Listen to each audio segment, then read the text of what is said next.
तो चलिए जी भाई साहब, मदीने से बाहर चलते हैं। 3:30 बज चुके हैं, नो एंट्री खुल चुकी है। काफ़ी ट्रेले रोड पे आ चुके हैं। ज़्यादा भीड़ हो जाए उससे पहले यहाँ से बाहर निकल जाना ही बेहतर होगा, नहीं तो फिर काफ़ी टाइम लग जाएगा।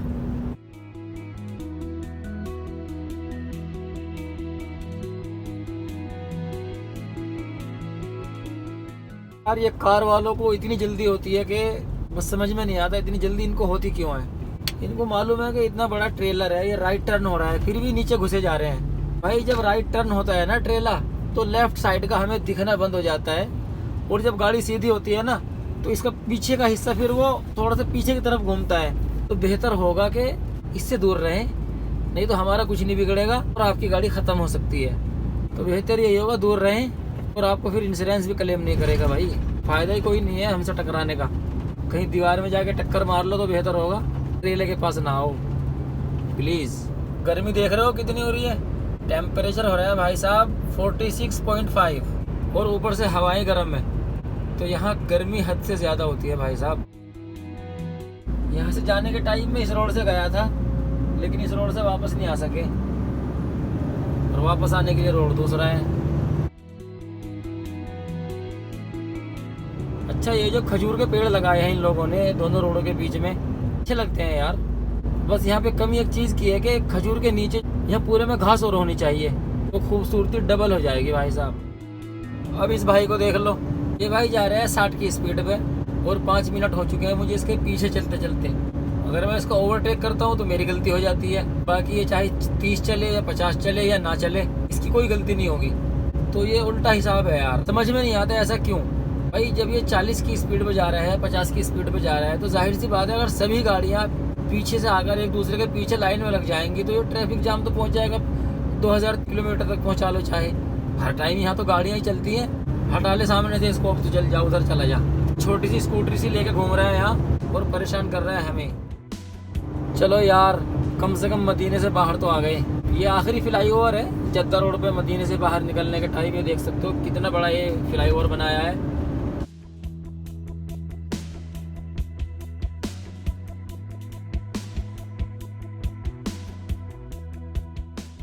बहुत दूर से घूम के आ रहा है इस साइड से पीछे से। और अब हम जद्दा रोड पे आ चुके हैं, मदीना पूरा क्रॉस हो चुका है। अब इंशाल्लाह हम जाएंगे यहाँ से भागम भाग। अभी इन जनाब को देखिए, ये मेरे आगे ट्रेलर जा रहा है, इनके दिमाग में दहशत भरी है कैमरे की। ये देखो कितनी स्पीड पे जा रहा है भाई साहब, 70-72 चल रहा है, और मेरी गाड़ी बार बार इसके नज़दीक आ जा रही है। भाई इसके आगे रोड बिल्कुल खाली है, लेकिन इसके दिमाग से ये दहशत मरते दम तक नहीं जाएगी।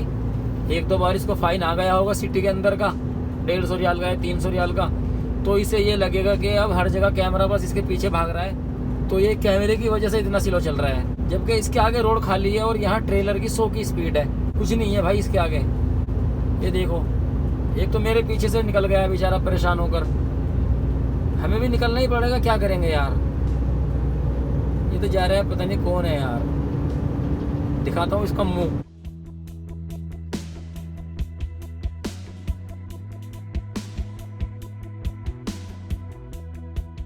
पता नहीं कौन बैठा भाई साहब, गमछा लपेट रखा सर पे, और दोनों हाथों से स्टीयरिंग ऐसे पकड़ रखा मजबूत करके, जैसे बिल्कुल पहाड़ों में गाड़ी चला रहा हूँ डाउन हिल पे। तो क्या कर सकते हैं। अभी कुछ लोग हैं जो पीछे की तरफ देखते ही नहीं है कि पीछे भी तेरे लाइन लगी है। भाई मेरे पीछे तो एक भी गाड़ी आ जाए तो मैं परेशान हो जाता हूँ। जो मेरे पीछे गाड़ी आ जाती है, या तो वो मेरे पीछे चलेगा, क्योंकि मैं गाड़ी चलाता हूँ बिल्कुल बराबर एक स्पीड पे, कम तो मैं नहीं करता, स्पीड ज़्यादा ही होती है, और जिसको ज़्यादा तेज़ जाना होगा वो ओवरटेक करके जाएगा फ़ौरन। लेकिन क्या कर सकते हैं भाई, एक से एक नमूना रोड पे मिलता है। तो कभी कभी ऐसा होता है आप पीछे से स्पीड पे आ रहे हो और आपके आगे गाड़ी आ गई, और आपके बराबर में भी कारें चल रही हैं, फिर ओवरटेक भी नहीं कर सकते, पहले उसके पीछे ब्रेक लगाने पड़ेंगे, गाड़ी का मौसम टूट जाएगा, उसके बाद फिर से आप एक्सीलेटर दोगे, फिर इसको ओवरटेक करोगे। हो सकता है इतनी देर में कहीं से पुलिस वाला प्रकट हो जाए। 333 जद्दा बाकी है 333 किलोमीटर। तो मदीने में हम लोग खाना खाकर सो गए थे, तकरीबन 12:30 बजे हम सोए हैं। हम सोकर उठे हैं 3:30 बजे, और सोकर उठने के बाद फ़ौरन हम वहाँ से निकल पड़े थे। और अभी जद्दा रहता है 333 किलोमीटर, यानी 75 किलोमीटर हमने निकाल दिया है। अगर हम ऐसे ही जाते रहे तो जद्दा तो हम बहुत जल्दी पहुंच जाएंगे, यानी 10 बजे से पहले ही जद्दा पहुंच जाएंगे हम। कोई नहीं, रास्ते में रुकना पड़ेगा यार।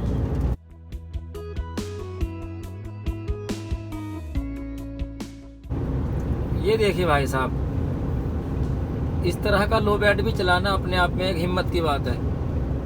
इसमें बहुत ज़्यादा वजन होता है और इस ड्राइवर की हिम्मत देखो, फिर भी हाईवे पे लेके इसको जा रहा है। क्रेन में तो बहुत ज़्यादा वजन होता है, 70-80 टन तो वजन ये उठा लेती है, तो अपना इसका खुद का कितना वजन होगा।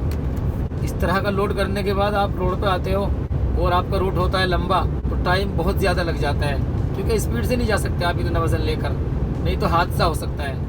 और इसका लो बैट का भी वजन इतना होता है हद से ज़्यादा। देखे थे कितने टायर थे उसमें, मुझे लगता है यार 5 एक्सल थे उसमें, तो 20 तो उसमें टायर हो गई। और आगे के हेड में कम से कम मुझे लगता है कि 10 टायर हेड में थे शायद। तो बहुत वज़न होता है यार इस तरह के लोड में, तो बड़ी हिम्मत का काम है। लेकिन जो बंदा जिस काम को करता है ना, वो उसी में परफेक्ट हो जाता है। अभी जिस काम को हम करते हैं, हम अपने काम में परफेक्ट हैं। हम पहुंच चुके हैं अकहल, और जद्दा रहता है यहाँ से 252 किलोमीटर। और हवा का रुख चेंज हो चुका है, बिल्कुल सामने से हवा है। हो सकता है आपको महसूस हो रहा होगा, थोड़ी आवाज़ आ रही होगी हवा की ज़रूर। मेरे तो कान बिल्कुल बहरे होने वाले हैं। जब सामने से हवा आकर गाड़ी से टकराती है ना, तो कानों में दर्द होने लगता है भाई। जैसे फ्लाइट में बैठकर होता है, जब वो टर्बुलेंस में फंसता है ना, तो उसकी वाइब्रेट से जो कानों में दर्द होता है, वो ज़्यादा हवा सामने से हो ना, तो फिर ऐसी दर्द होने लगता है हल्का हल्का। और अगर आप फ़ोन पे भी बात करो ना, तो आप खुद इतनी ज़ोर से बोलते हो हद से ज़्यादा, ऐसा लगता है सामने वालों को मेरी आवाज़ ही नहीं जा रही। क्यों? क्योंकि आपके कानों में प्रॉब्लम हो चुकी होती है दर्द की वजह से। तो ये काफ़ी देर में जाके ठीक होती है। फिर एक तो पहाड़ी एरिया है, ऑक्सीजन लेवल लो होता है, और दूसरा हवा सामने की है। जब रोड पे इस तरह चढ़ाई आती है ना, और आपके आगे गाड़ी आ जाती है कोई, और फिर आपको ओवरटेक करने का भी मौका नहीं मिलता। क्यों? क्योंकि पीछे से दूसरी लाइन में या तो कार आ रही होती है या फिर कोई बस आ रही होती है, तो इसलिए आप ओवरटेक भी नहीं कर सकते। पीछे जाके ब्रेक लगाना पड़ता है ना भाई साहब, मूड बिल्कुल ख़राब हो जाता है मेरा तो। अभी ये देखिए मेरे साथ वही हुआ है। पीछे देखिए कार आ रही है और अचानक से आप ओवरटेक में गाड़ी नहीं डाल सकते। क्यों? क्योंकि मेरी गाड़ी की इतनी स्पीड नहीं है, ये देख लीजिए, और आगे लाइन लगी है। तो ये इनके पीछे ही चढ़ना पड़ेगा अब चढ़ाई पे, सबसे बड़ी मुश्किल है। कोई बात नहीं, जो भी होता है अच्छे के लिए ही होता है। कार कुछ ज़्यादा आ रही थी पीछे से, इस वजह से मुझे इनके पीछे आकर ब्रेक लगाना पड़ा। भाई कार की स्पीड बहुत ज़्यादा होती है, ये 140-150 तक चलते हैं। ये इतनी नॉर्मल स्पीड है कार वालों की, और मैं अभी 40 की स्पीड पे था। और अगर मैं गाड़ी ओवरटेक के लिए लाइन से बाहर निकालता हूँ, हो सकता है पीछे से आकर वो ट्रेले के नीचे आके ना घुस जाए। तो एक्सीडेंट से बचने के लिए सबसे बेहतर तरीका यही है कि आप लाइन में चलो, चढ़ाई ख़त्म हो जाए, पीछे देखो, दूर तक कोई कार नहीं है, तो आराम से ओवरटेक कर लीजिए। अभी इसको ओवरटेक करते हैं। अब पीछे कोई कार नहीं है, कोई बस नहीं है, और वैसे भी डाउन है, जल्दी से ओवरटेक लग जाएगा। तो ऐसा होता है, जल्दबाजी में ओवरटेक करना बेवकूफ़ी होता है। आप तो बैठे हो भाई सेकंड फ्लोर पे, और जो कार वाला होता है बेचारा वो ग्राउंड फ्लोर पे होता है, तो जाहिर सी बात है मरने का खतरा तो उसको ही है। अगर वो आपकी गाड़ी में किसी भी हिस्से से टकराता है, तो उस नुकसान तो कार वाले का ही होगा। और कार में फैमिली भी होती है, लेडीज़ होती हैं, बच्चे होते हैं, तो इस चीज़ का ध्यान रखना बहुत ज़रूरी है। रोड पे इस तरह की गलती ना करें जिससे दूसरे को नुकसान पहुँचे, बचना चाहिए इस तरह की गलती से।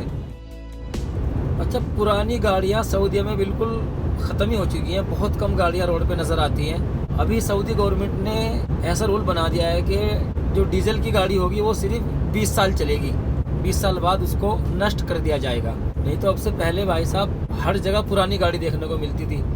अभी 90% गाड़ियाँ सऊदी अरब में बिल्कुल न्यू है। तो इसकी वजह से जो पुरानी गाड़ियाँ थी, जो पुराने ट्रक थे, वो सब रोड से गायब हो चुके हैं।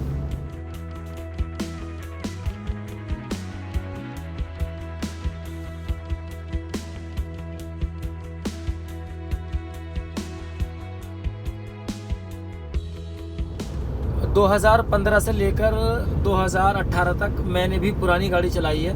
वो मान गाड़ी थी और उसका मॉडल था 2008। लेकिन उस गाड़ी से मैंने बहुत मेहनत की है।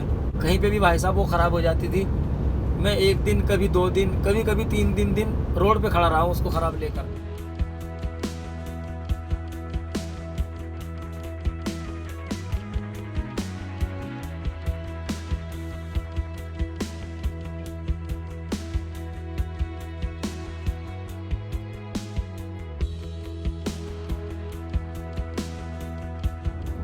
और अब 2018 से अभी 2023 है, मेरे पास बिल्कुल न्यू ब्रांडेड गाड़ी है। 2018 में मेरे को गाड़ी मिली मर्सिडीज MP4 फर्स्ट मॉडल। उसको चलाया हूँ मैं 1 साल।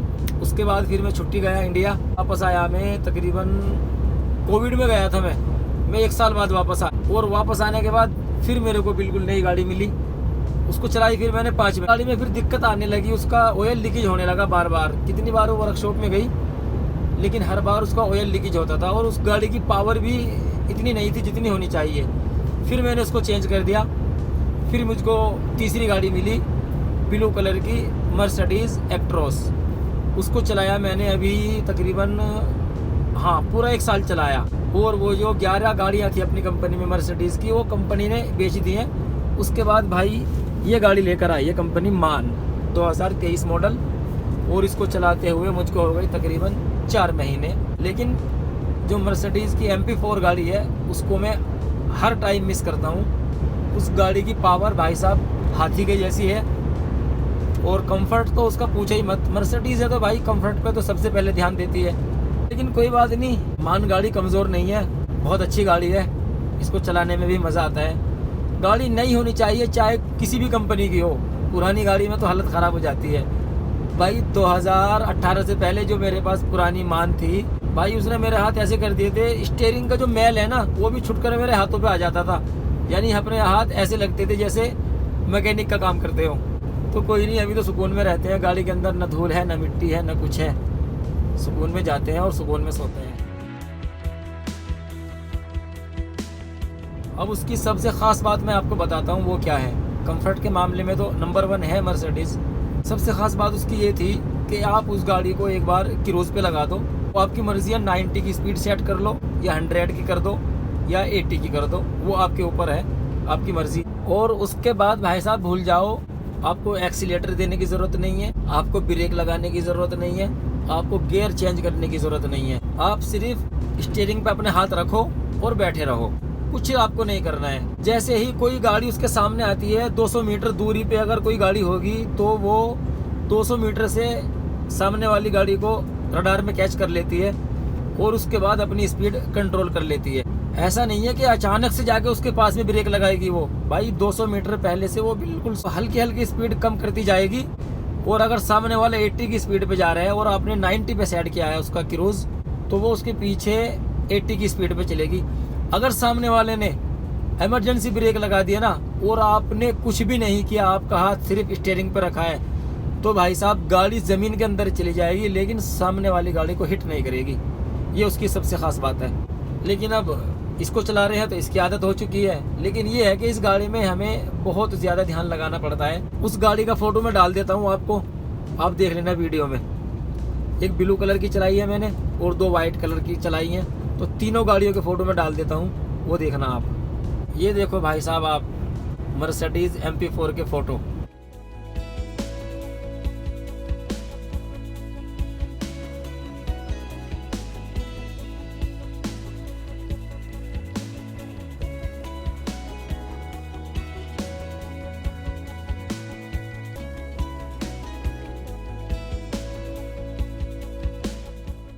है ना मस्त?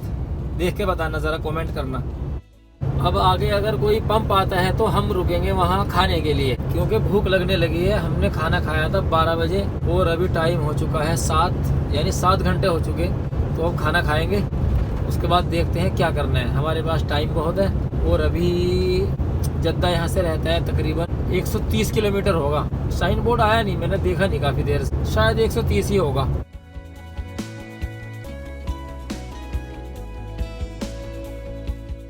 मदीना हाईवे पे पुराने पेट्रोल पंप हैं, वो सब यहाँ की गवर्नमेंट ने बंद कर दिए हैं, तो अभी नए पेट्रोल पंप बन रहे हैं। तो जल्दी से यार पेट्रोल पंप मिलता नहीं है। पहले छोटे छोटे थे और वो वैसे ख़राब से थे पुराने मॉडल के, वो भी नए बनाए जा रहे हैं। लेकिन नए पेट्रोल पंप में भी एक चीज़ की कमी है, वो है ट्रेलर की पार्किंग। बहुत कम बनाते हैं अभी ये, पता नहीं ट्रेलर को ये क्या करके छोड़ेंगे। क्या तो रोड पे चलते रहो या फिर अपनी कंपनी में रहो, मुझे तो ऐसा लगता है यही हाल है यार। कहीं पेट्रोल पंप है ही नहीं यार जो ट्रेलर को पार्किंग मिल जाए। 8-10 गाड़ियों की पार्किंग होती है और यहाँ पे ट्रेलर चलते हैं भाई साहब लाखों के हिसाब से। क्या करें। अभी ये देखो, ये पुराना पेट्रोल पंप है, ये बंद हो चुका है, इसका रास्ता ऐसे बंद कर दिया है। कम से कम इसको खुला छोड़ देते, किसी को इधर खड़ा होना होगा, अंदर जाकर रुक जाता आराम से। काफ़ी बड़ा पेट्रोल पंप है लेकिन ये बंद कर दिया, दोनों तरफ से इसका रास्ता बंद। इस साइड में देखिए आप, ये पूरा इलाका बिल्कुल पहाड़ों से घिरा हुआ है भाई साहब। जहाँ तक भी निगाह जाएगी पहाड़ी पहाड़ मिलेंगे।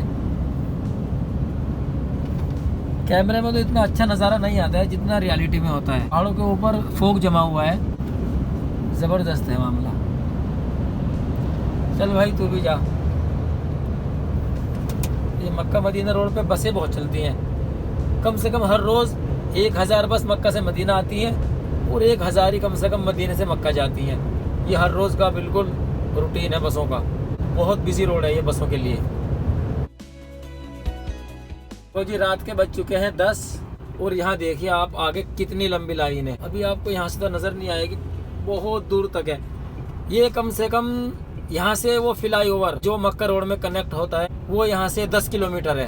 एंट्री छूट चुकी है। जितनी भी गाड़ियाँ पार्किंग में खड़ी थी सब के सब लाइन में आ चुके हैं। पीछे बहुत गाड़ियाँ आ रही थी, मैं तो कहीं रुका नहीं हूँ। आज मैं इसीलिए आया हूँ ताकि आप लोगों को यहाँ के नज़ारे दिखा सकूँ कि कितना जलवा होता है यहाँ नो एंट्री छुटने के टाइम। भाई कम से कम 100 गाड़ियों को ओवरटेक करके आया हूँ, तब जाके फ्लाईओवर के पास पहुँचा हूँ। और अभी भी लाइन बिल्कुल हल्की हल्की हिल रही है अपनी जगह से। मेरे आगे खालिद भाई है और वो पीछे परवेज भाई है। ये मुझसे पहले इधर आ गए थे ओवरटेक करके, फिर मैंने इनको कॉल की है, इन्होंने जगह बना के रखी है बीच में, फिर इन दोनों के बीच में मैं आया हूँ। और फ्लाईओवर यहाँ से काफ़ी दूर है, अभी तकरीबन 500 मीटर है, वो नज़र आ रहा है देखो उधर। देखते हैं कब तक पहुँचे जाते हैं। बहुत भीड़ है यार, इसीलिए तो मैं लेट आता हूँ। मैं आता हूँ यहाँ हमेशा 12 बजे और लेकिन अभी बजे हैं 10:30, तो इस वजह से ये जाम है। अब इस कार वाले को देख लो, ये रास्ता मांग रहे हैं, मेरे आगे से जाएगा ये इधर राइट, क्योंकि इसको रास्ता ही नहीं मिलेगा। चलो इसको रास्ता दे देते हैं। अभी देखो ये लाइन में रुक गया इधर, पीछे से कोई गाड़ी आएगी स्पीड में, कोई होगा बिजी मोबाइल में, ठोक देगा इसको। देखो कैसे हरकत कर रहे हैं अभी मेरे आगे से। भाई छोड़ दे, मार मत देना, निकल जा आराम से। रास्ता में देता नहीं वैसे किसी को, लेकिन तुझको यहाँ से राइट जाना था इसलिए छोड़ दिया तेरे को, नहीं तो पूरी मिला के रखता। अच्छा, ट्रैफिक जाम को देखकर ऐसा लगता है कि पूरी दुनिया रोड पे है। ऐसा लगता है घरों में कोई है ही नहीं, सब के सब रोड पे घूम रहे हैं और इन लोगों को काम ही कुछ नहीं है सिवाय घूमने के। देखो हर तरफ गाड़ियाँ ही गाड़ियाँ नजर आए। अभी देखिए हमको यहाँ से राइट टर्न होकर नीचे उतरना है और फिर मक्का रोड पे पहुँचना है। ये ऐसे घूम रही है लाइन और वो पीछे की तरफ से गाड़ियाँ आ रही है ना, तो वो गाड़ियाँ और इस लाइन में जाने वाली सभी गाड़ियाँ एक जगह मिल जाती हैं। इसकी वजह से ये जाम है। अभी दिखाता हूँ आगे जाके। वो देखो उस साइड से जो लाइन आ रही है वो पूरा हाईवे आ रहा है, वो मदीने की तरफ से आ रहा है वो रोड, और वो यहाँ आके एक जगह ये दोनों रोड मिल जाते हैं। इसकी वजह से ये लाइन रुक रुक के चलती है बस। बहुत जाम है भाई साहब यार, पूरे 50 मिनट हो चुकी है मुझको यहाँ पे जाम में लगे हुए। भाई वहाँ से निकलने के बाद थोड़ा सुकून मिला है, कम से कम कोई आगे पीछे ऊपर नीचे से तो नहीं आ रहा है गाड़ी के पास को। अपने अपने लाइन में चलेंगे अब सभी, जाम हो मुश्किल नहीं है। लेकिन वहाँ तो एक दूसरे के ऊपर चढ़ाने को तैयार थे गाड़ियाँ। अब यहाँ से पहुँच जाएंगे इंशाल्लाह हम 20 मिनट में अपनी कंपनी। तो ये वो जाम है, लेफ्ट साइड में देख सकते हो आप। उस साइड से जो रोड जा रहा है मदीने की तरफ, इस रोड से मैं आना पसंद नहीं करता हूँ, सिर्फ इसी वजह से। ये लोग कम से कम 2 घंटे से जाम में लगे हैं और आने वाले 3 घंटे और जाम में ही रहेंगे, हो सकता है उससे ज़्यादा लगना पड़े। इसी की वजह से मैं निकलता हूँ सिटी सेंटर के अंदर से। उधर छोटी कारों का ट्रैफिक होता है लेकिन कोई बात नहीं, निकल जाते हैं हम आराम से, स्पीड नहीं मारते हैं हम। सिटी के अंदर हम निकलते हैं 60 की स्पीड पे। नहीं तो इस जाम में अगर हमको फंसना पड़ गया ना तो भाई साहब मुसीबत हो जाएगी हमारे साथ। जब मैं कल रात को मदीने गया था तो मैं रूम से निकला था तकरीबन 11:30 बजे। तो ये वो रोड है जिस रोड से मैं आना पसंद नहीं करता हूँ। यानी जो गाड़ियाँ इस टाइम पे यहाँ खड़ी हैं ना, इनको पूरा जद्दा क्रॉस करने में कम से कम 3 घंटे लगेंगे। बिल्कुल जाम लगा हुआ है, पूरी गाड़ियाँ खड़ी हैं। इसी वजह से मैं इस रोड से नहीं आता। मैंने आपको बताया आपसे पहले 2-3 वीडियो में, तबूक गया था फिर भी मैं एयरपोर्ट के पास से निकला था, और अभी मदीना गया था पिछली वीडियो में फिर भी उधर से निकला था। मतलब इतना जाम होता है कि इसका अंदाज़ा लगाना नामुमकिन है भाई साहब। कम से कम ये 40 किलोमीटर का रोड है जद्दा के इस कोने से दूसरे कोने तक, और ये गाड़ियाँ इसी तरह खड़ी रहती हैं। 2 मीटर हिलेगी फिर रुक जाएगी 10 मिनट के लिए। भाई साहब कभी कभी तो ऐसा होता है आप रात के 10 बजे से सुबह के 4 बज जाते हैं आपको ये 40 किलोमीटर का सफ़र पूरा करने में, इस कदर जाम होता है यहाँ। तो अपना तो रास्ता देखा हुआ है वो, क्योंकि जहाँ मैं जद्दा में रहता हूँ और वहाँ से हमको तबूक या मदीना या यम्बू की तरफ जाना होता है तो हम सिटी सेंटर के अंदर से निकलते हैं, वो 40 मिनट में क्रॉस हो जाता है पूरा जद्दा एयरपोर्ट के बराबर से। और अगर हम यहाँ से जाएंगे तो भाई साहब 5 घंटे कन्फर्म है। तो वैसे मदीना, यम्बू या तबूक की तरफ हमारा कभी कभी जाना होता है, हम तो रियाज की तरफ ज़्यादा जाते हैं। रियाज की तरफ जाने में जद्दा क्रॉस करने के लिए इतना जाम नहीं होता है, 1 घंटे में आप पूरा जद्दा क्रॉस कर लेते हो, क्योंकि वो रोड बिल्कुल बाहर निकलता है जद्दा से। और देख रहे हो भाई साहब, जाम कम होने का नाम नहीं ले रहा है। आप देखिए लेफ्ट साइड में जो आपको लाइटें नजर आ रही है, वो देखिए लेफ्ट साइड में वो जितने भी ट्रक जा रहे हैं ना, तो समझ जा रहे नहीं है, वो खड़े हैं, वो जाम में लगे खड़े हैं भाई साहब। ये 10 बजे नो एंट्री खुलती है और अभी बज चुके हैं 11, 1 घंटा इनको हो चुका है और पता नहीं अभी कब तक इनको रुकना पड़ेगा। 20-30 किलोमीटर तो चल के मैं आ चुका हूँ, वहाँ से यहाँ तक ये लाइन ऐसे ही लगी है और आगे भी पता नहीं कहाँ तक ऐसे ही मिलेगी।